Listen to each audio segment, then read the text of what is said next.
Well, there are two types of inflation. There's the supply demand inflation, when demand is strong enough and it presses up against capacity, like you don't have enough labor, unemployment rates are low and capacity is low, and then prices go up, and there's that kind of inflation. And then there's a monetary inflation, which comes from the supply of debt being too much so that they produce more of the money, and the holders of those financial assets, particularly bonds, because bonds is just a promise to receive money that the central bank can print, the holders of that then go into those other things. And then what happens is then you just have to follow the money. So you see who gets the money. And then when they get the money, you see what they do with that money. So let's say if you change who gets the money now, because we're going to change that, taxes will change that, other things will change that. That goes then to those other people. So the inflation, the big inflations, the ones that are really most important are not the ones of the supply and the demand. They are the ones like that which followed 1971, my example. Okay, there's not enough money. You put it down, you devalue. In other words, you sever the link. And then with that, then there's a monetary inflation. You go into those other things, and then you have that. So the risk, let's say there's two risks. We will have a hell of a lot of demand because we put all that money in. Cash is all over the place. And even investments, all the investments go up because there's so much cash. And how do you find a good investment? But there's so much money, and it'll change the amount that is in the hands of individuals and so on. And so now it's in cash, and that'll move on because cash is trash. I mean, I'd say that because it'll have that negative real return. So we're going to the real risk. You'll experience more inflation. Right now, a lot of it is in cash, and there'll be a lot more money being produced. But you'll experience that more in that kind of inflation. Things will go up. You could see inflation in houses, inflation in many things is going up, and then you'll start to see probably some labor inflation. If you start to see labor inflation and so on, it'll be a different kind of inflation, though. It'll be because we're in a more digital society, there won't be, those things can be produced. That supply of digitalization can be produced without the capacity constraint. But the big monetary inflation is the thing. Where do I store my wealth? Okay, because what happens to the markets is then when you go to those other things, let's say you go to stocks, you go to real estate, you go to other things because they're getting out of that. As those prices rise, like a bond, their future expected returns go down. And as they come closer to the interest rate, so now you've got whatever the interest rates are, it depends on the country, but it comes down, then there's no longer the incentive to buy those things, and you could have trouble. And it becomes very difficult to tighten monetary policy because the whole thing falls apart. Everything's interest rate sensitive.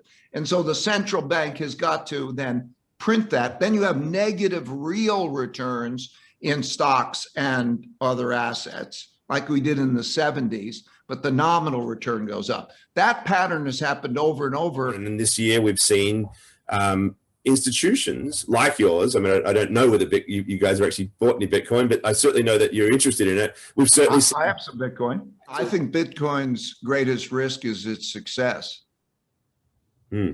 Because as it becomes more, right now, it's not such a big deal. And, fighting it is more of a big deal. And that's it, because it's not that big a deal.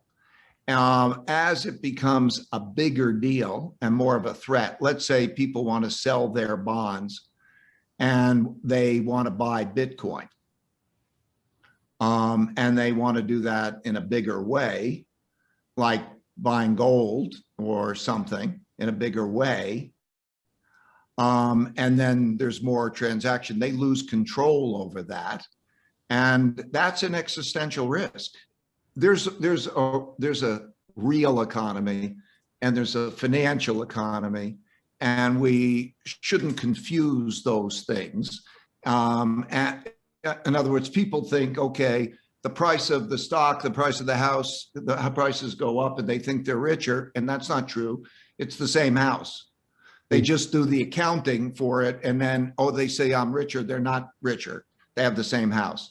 And so I want to separate the financial that we're talking about with productivity, which is the real thing. And I agree with you that they don't know how to, you can't actually calculate it efficiently, because you're trying to measure one thing against another using a common denominator. And so let's say, for example, if you would if pictures were GDP, if all GDP were pictures, and then you would say, what's the value of pictures?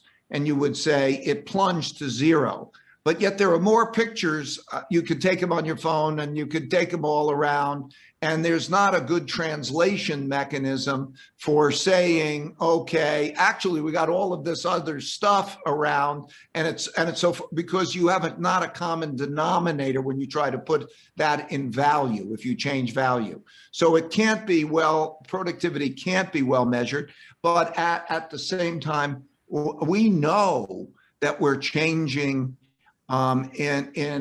intellectually and so on. We are accelerating. That the human, it used to be the muscles, and then it sort of goes higher and higher, and it's now, that's the prefrontal cortex.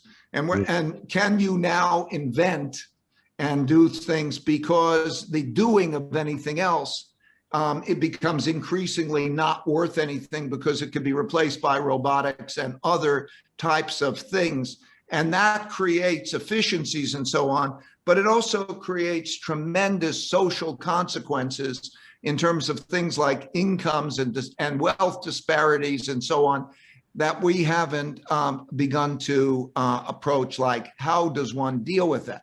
So there are going to be revolutions, revolutionary changes ahead in terms of all of those issues. In other words, okay, how do you deal with the wealth? What does it mean? Do you have to be productive? What do you do with those people? Is it cost effective? And then you think about even things like how it's going to have an impact on longevity. I mean, like if you take average lifespan and so on, you see an upward curve, and then you see the reasons for that upward curve in many, many ways, wearables and all sorts of things. So the world is going to change in an incredibly fast pace. And then related to that technological change, whoever wins the technology race wins it all economically and militarily. So yes, that's what the next 5 years looks like, I think.